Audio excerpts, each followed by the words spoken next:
Sa gitna ng pinakamalaking krisis na humubog sa geopolitikal na tanawin ng modernong panahon, naging pangunahing leader ang United Kingdom at France sa pagsusulong ng mga global sanctions na naglalayong pigilan ang agresyon ng Russia laban sa Ukraine. Ang dalawang bansang ito, na kilala sa kanilang makasaysayang alyansa, ay muling pinanday ang kanilang ugnayan upang itulak ang mga hakbang na nagpaluhod sa ekonomiya ng Moscow at nagbigay ng matinding pahayag ng suporta para sa demokrasya. Noong Pebrero 2022, nang lumusob ang Russia sa Ukraine, naging mabilis ang aksyon ng UK at France. Sa loob lamang ng ilang araw, inilunsad nila ang serye ng mga parusang pang-ekonomiya na tumama sa puso ng ekonomiya ng Russia, ang sektor ng langis at gas. Sa pamamagitan ng kanilang impluensya, pinangunahan ng dalawang bansa ang isang pandaigdigang kampanya upang isara ang mga merkado ng kanluran para sa mga produktong pang-enerhiya ng Russia. Ang mga embargo sa langis na sinabayan ng limitasyon sa presyo ng gas ay nagdulot ng pagkawala ng bilyon-bilyong dolyar sa kita ng Moscow. Ang hakbang na ito ay nag-iwan ng matinding epekto. Ang ruble, na dati matatag, ay bumulusok at ang mga pangunahing industriya sa Russia ay nahirapan sa pagbangon. Bukod pa rito, isinulong ng UK at France ang pag-freeze ng mga asset ng mga oligarkong Ruso na itinuturing na malapit kay Vladimir Putin, mula sa mga marangyang yate na nakadaong sa Mediterranean hanggang sa mga pribadong ari-arian sa London at Paris. Walang nakaligtas sa mga parusang ito. Ang mga yaman na minsang simbolo ng kapangyarihan at impluensya ay naging mga kwento ng pagkawasak at pagkawala. Ang mga larawan ng mga nasamsam na yate at mansyon ay umikot sa buong mundo, nagbibigay ng malakas na mensahe. Walang sino man, gaano man kayaman o makapangyarihan, ang maaaring makatakas sa pananagutan. Ngunit hindi natapos sa ekonomiya ang laban. Ang UK at France ay nanguna rin sa teknolohikal na pagkakakulong sa Russia. Sa ilalim ng kanilang pangunguna, itinulak ang pandaigdigang pagbabawal sa pag-export ng mga high-tech na kagamitan at software sa Russia. Ang kakulangan sa mga critical na teknolohiya, mula sa semiconductors hanggang sa mga advanced machinery, ay nagpahirap sa modernisasyon ng militar ng Russia at nagresulta sa pagkaantala sa mga operasyon ng kanilang industriya ng depensa. Ang dramatikong tagumpay ng mga bansang ito sa pagsusulong ng global sanctions ay nag-ugat din sa kanilang kahusayan sa diplomasiya, habang sinisikap ng ilang bansa tulad ng China at India na manatiling neutral. Walang tigil ang UK at France sa pagkumbinsi sa kanilang mga kaalyado sa European Union, G7, at maging sa iba pang mga pandaigdigang organisasyon na tumindig laban sa Russia.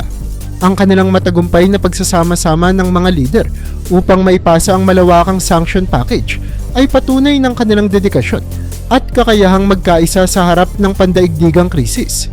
Subalit hindi rin lingid sa kaalaman ng mundo ang sakripisyong kaakibat ng kanilang mga hakbang.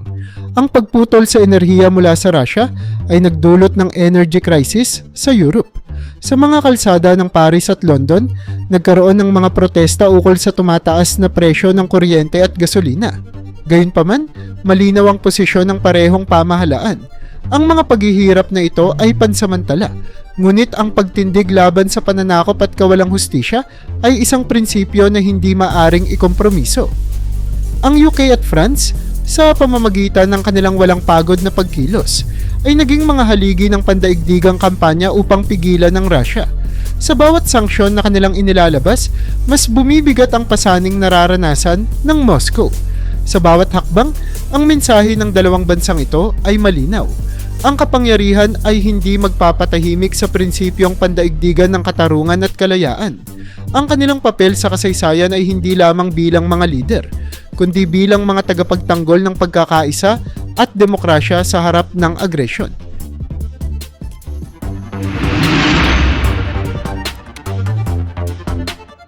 Sa gitna ng tensyon sa Eastern Europe at ang patuloy na agresyon ng Russia, muling umarangkada ang pagpapalawak ng NATO. Isang hakbang na binigyang suporta ng United Kingdom at France upang bigyang diin ang pagkakaisa ng kanluran laban sa banta ng Moscow. Sa pangunguna ng dalawang bansang ito, nagkaroon ng makasaysayang pagpapalakas ng alyansa sa pamamagitan ng pagsali ng Finland at Sweden. Dalawang bansang matagal nang nanatiling neutral sa mga usaping militar. Ang mabilis na pagsapi ng Finland sa NATO noong Abril 2023 ay isang pangunahing milestone. Ang Finland, na may mahabang kasaysayan ng tensyon sa Russia dahil sa kanilang magkatabing border, ay opisyal na naging miyembro ng alyansa sa tulong ng diplomatiko at militar na suporta mula sa UK at France. Naglaan ng UK ng mga puwersang militar upang magbigay ng training sa Finnish troops at nagpadala rin ng mga advanced na air defense systems upang tiyakin ang seguridad ng bagong miyembro sa gitna ng patuloy na pananakot mula sa Russia. Samantala, hindi rin nagpaawat ang France sa pagpapakita ng suporta. Nagbigay ito ng logistical assistance upang tiyakin ang seamless integration ng Finland sa NATO structure. Ang kanilang mga eksperto sa seguridad ay tumulong sa pagpapalakas ng Finnish intelligence capabilities, partikular na sa pagtugon sa cyber threats mula sa Russia. Sa parehong panahon, aktibo rin ang France sa diplomatikong kampanya upang kumbinsihin ang iba pang NATO member states na mabilis na aprubahan ang aplikasyon ng Sweden. Ang pagpasok ng Sweden sa alyansa ay nagtaglay ng ibang hamon dahil sa pagkontra ng ilang membro, partikular ang Turkey. Gayunpaman, ang dedikasyon ng UK at France na maisama ang Sweden sa alyansa ay walang kapantay. Ang UK, gamit ang kanilang diplomatic influence, ay nanguna sa negosasyon sa Ankara upang alisin ang veto ng Turkey. Sa kabilang banda, ginamit ng France ang kanilang posisyon bilang isang pangunahing miyembro ng European Union upang palakasin ang suporta ng iba pang miyembro ng NATO para sa Sweden. Ang pagtulong ng UK at France ay hindi lamang limitado sa diplomasya. Nagbigay din sila ng konkretong seguridad sa mga bagong miyembro habang hinihintay ang opisyal na pagpasok ng Sweden. Nagpadala ang UK ng mga warship upang protektahan ang Baltic Sea, samantalang nag-deploy naman ang France ng fighter jets upang tiyakin ang air superiority ng rehiyon. Ang mga hakbang na ito ay malinaw na pahayag sa Russia na hindi nila maaaring takutin ang mga bansang naghahangad ng seguridad sa ilalim ng NATO. Sa pagsapit ng 2024, ang pagpapalawak ng NATO ay naging simbolo ng pagkakaisa ng kanluran laban sa Russia. Ang desisyong ito ay nagmarka ng bagong kabanata sa seguridad ng Europa, kung saan ang UK at France ay naging mga tagapagtanggol ng mga prinsipyong nakabatay sa kalayaan at demokrasya. Ang kanilang walang humpay na pagsuporta ay hindi lamang nagbigay ng seguridad sa Finland at Sweden, kundi nagpadala rin ng mensahe sa Russia. Ang anumang agresyon ay magdudulot lamang ng higit na pagkakaisa laban sa kanila. Ang makasaysayang tagumpay na ito ay nagpakita ng mahalagang papel ng UK at France bilang mga leader sa NATO at sa pandaigdigang diplomasya. Ang kanilang pagsisikap ay muling nagpatunay na ang alyansa ng kanluran ay hindi maaaring sirain at ang anumang banta mula sa Russia ay tutugunan ng mas malawak na koalisyon ng mga bansa. Habang patuloy ang tensyon, malinaw na ang papel ng UK at France ay mananatiling pundasyon ng pandaigdigang seguridad sa mga darating na taon.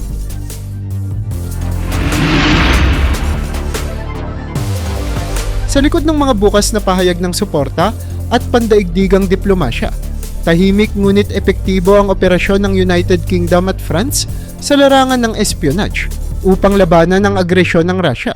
Ang mga lihim na hakbang na ito ay naging bahagi ng mas malawak na estratehiya upang pahinain ang kapabilidad ng Moscow, lalo na sa panahon ng lumalalang tensyon sa Europa.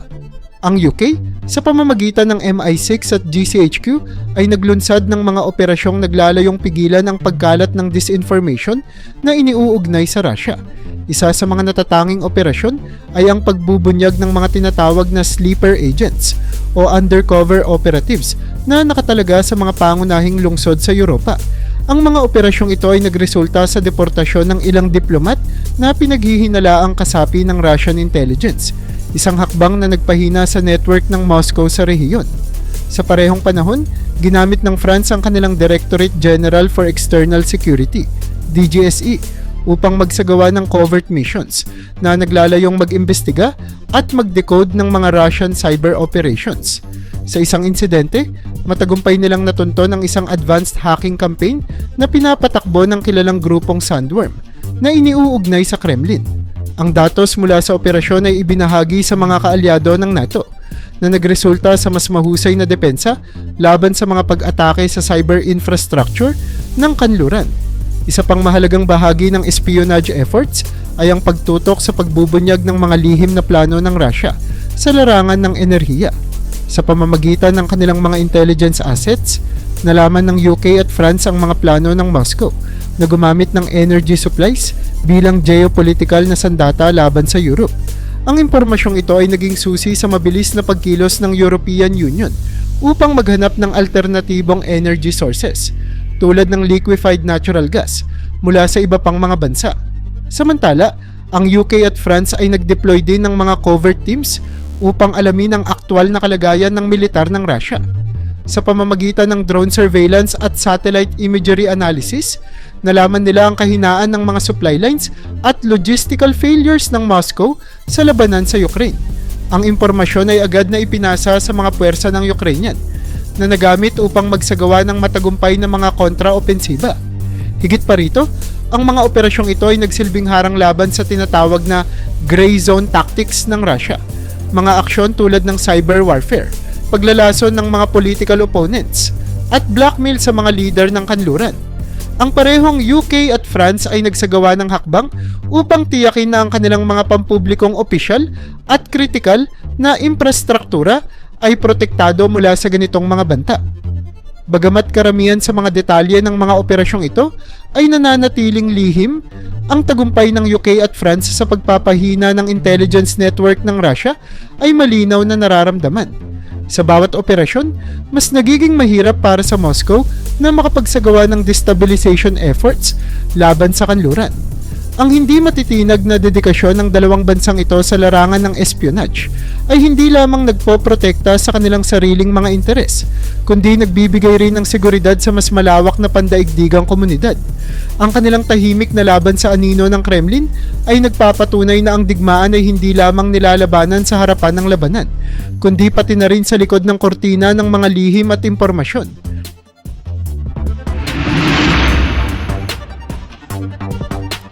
Habang nagngangalit ang digmaan sa Ukraine, umusbong ang United Kingdom at France bilang mga pangunahing tagapaghatid ng humanitarian aid na naglalayong tumulong sa milyon-milyong sibilyan na naapektuhan ng pananakop ng Russia. Sa kabila ng tensyong militar at diplomatikong presyon, nanindigan ng dalawang bansang ito sa paniniwalang ang tulong sa mga nangangailangan ay hindi dapat maisantabi. Ang UK ay nanguna sa pagbibigay ng emergency relief packages sa Ukraine, kabilang ang pagkain, tubig at medikal na kagamitan. Sa pamamagitan ng British Red Cross at mga internasyonal na ahensya, nagpadala ang London ng mahigit 220 milyon na halaga ng humanitarian aid simula nang magsimula ang digmaan. Isa sa mga pinakamalaking proyekto nito ang pagtatayo ng mga temporary shelters para sa mga refugee sa mga border ng Poland, Moldova at Romania. Ang mga shelter na ito ay nagbigay ng proteksyon sa libo-libong tumatakas mula sa patuloy na pambobomba sa kanilang mga tahanan. Sa kabilang banda, tumutok ang France sa pagbibigay ng pangmatagalang suporta sa mga apektado ng digmaan. Sa ilalim ng koordinasyon ng French Ministry for Europe and Foreign Affairs, nagpadala ang Paris ng mga mobile medical units na may kakayahang gamutin ang mga sugatang sibilyan sa mga conflict zone. Bukod dito, nagbigay din sila ng mga kagamitan tulad ng portable water filtration systems upang tiyakin ang access sa malinis na tubig sa mga lugar na nasira ng digmaan. Isa sa mga pinakatampok na proyekto ng France ang pagbubuo ng trauma care centers sa mga pangunahing ospital sa Kyiv at Lviv. Ang magkasanib na hakbang ng UK at France ay umabot din sa edukasyon ng mga batang Ukrainian. Sa pamamagitan ng pakikipagtulungan sa UNICEF, naglunsad sila ng mga online learning platforms at nagbigay ng mga educational kits upang ipagpatuloy ang pag-aaral ng mga bata kahit nasa mga refugee camps. Ang programang ito ay naglalayong ibalik ang normalidad sa buhay ng kabataang naapektuhan ng kaguluhan. Ngunit hindi lamang sa mga hangganan ng Ukraine, naramdaman ang tulong mula sa UK at France. Ang London at Paris ay nagbigay din ng suporta sa mga Ukrainian refugees na dumagsa sa Europa. Sa UK, inilunsad ang Homes for Ukraine scheme na nagbigay ng tirahan sa mahigit 200,000 Ukrainian refugees, habang nagbigay naman ng France ng libreng transportasyon, healthcare access, at tulong sa trabaho para sa mga pamilyang tumakas mula sa digmaan. Hindi naging madali ang lahat ng ito. Sa harap ng tumataas na gastusin dahil sa energy crisis at domestic pressures, kinailangan ng UK at France na balansehin ang kanilang mga internal na pangangailangan habang patuloy na sumusuporta sa Ukraine. Sa kabila nito, nanindigan ng mga leader ng dalawang bansa na ang pagkakawanggawa ay hindi maaaring kalimutan sa panahon ng digmaan. Ang kanilang humanitarian efforts ay nagbigay ng pag-asa, hindi lamang sa mga biktima ng digmaan kundi pati na rin sa pandaigdigang komunidad na nanonood sa kalagayan ng Ukraine. Ang walang pagod na pagtulong ng UK at France ay patunay na kahit sa gitna ng kaguluhan, may puwang pa rin para sa pagkakawanggawa at malasakit. Ang kanilang dedikasyon ay nag-iwan ng malalim na marka sa kasaysayan ng digmaan. Isang paalala na sa kabila ng karahasan, ang pagkatao at kabutihan ng tunay na nananaig.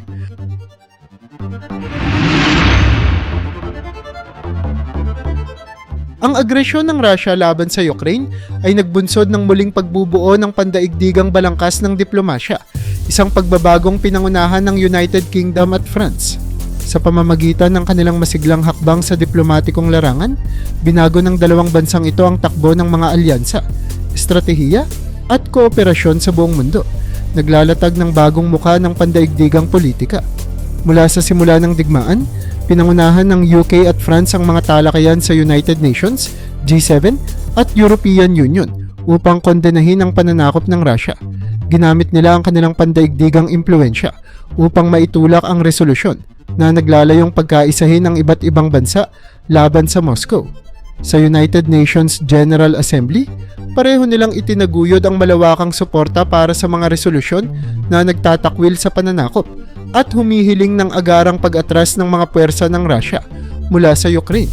Ngunit higit pa sa mga formal na pahayag, pinasimulan ng UK at France ang mga direkta at tahasang hakbang upang magmobilisa ng pandaigdigang pagkilos. Ang France na may malalim na ugnayan sa Africa ay ginamit ang kanilang mga diplomatikong koneksyon upang kumbinsihin ang mga bansa tulad ng Senegal at South Africa na kondenahin ang Russia. Sa kabilang banda, ang UK ay nanguna sa pagsasaayos ng kooperasyon sa mga bansang Indo-Pacific, kabilang ang Australia, Japan at India, upang palakasin ang suporta para sa mga panawagan ng pananagutan laban sa Russia. Ang kanilang pagkilos ay nagbunga rin ng muling pagbibigay diin sa halaga ng mga alyansa. Sa G7, ginamit ng UK at France ang kanilang impluensya upang maipasa ang mas mahihigpit na sanksyon laban sa Moscow, kabilang ang pagbabawal sa pag-export ng mga luxury goods at teknolohikal na kagamitan. Sa European Union, ang France, bilang isa sa pangunahing leader nito, ay nagsulong ng mas pinatibay na depensang panlabas na nagre-resulta sa paglikha ng European Peace Facility na tumutulong sa pagpapadala ng tulong militar sa Ukraine.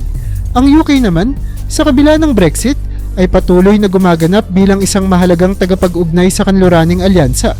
Sa pamamagitan ng kanilang malapit na relasyon sa Estados Unidos, ginamit ng London ang kanilang diplomatikong posisyon upang hikayatin ang mas malawak na pagsuporta mula sa North America at maging sa mga bansang Latin American tulad ng Brazil at Argentina. Ang mga bansang ito, na tradisyonal na neutral sa mga ganitong issue, ay nagsimulang magpakita ng mas positibong posisyon laban sa Russia. Sa kabila ng mga tagumpay, hinarap din ng UK at France ang hamon ng pag-engganyo sa mga bansang umiiwas sa panig, tulad ng India at mga estado sa Middle East. Sa harap ng pagsisikap ng Russia na palakasin ang kanilang relasyon sa mga bansang ito, nag-alok ang dalawang kanluraning bansa ng mga alternatibong kooperasyon, tulad ng economic aid at mas pinadaling trade agreements upang kontrahin ang impluensya ng Kremlin. Sa huli, ang mga pagsusumikap ng UK at France ay hindi lamang nakatuon sa kasalukuyang krisis. Ang kanilang aksyon ay naglatag ng pundasyon para sa isang bagong balangkas ng pandaigdigang diplomasya kung saan ang pagkakaisa, pananagutan at kooperasyon ang nangingibabaw. Sa gitna ng pagsubok ng digmaan, naging malinaw ang isang mensahe. Ang patuloy na paglipat ng kapangyarihan sa kanluran ay isang direktang tugon sa agresibong kilos ng Russia. Ang diplomasya ng UK at France ay naging halimbawa kung paano ang dalawang bansa, sa kabila ng kanilang mga hamon sa loob ng kanilang mga teritoryo, ay nagkakaisa para sa mas malaking layunin. Ang kanilang pagsisikap ay nagpapatunay na ang kapangyarihan ng mga salita at pagkilos ay kasing bisa ng lakas militar sa pagbubuo ng isang mas makatarungan at maayos na pandaigdigang kaayusan.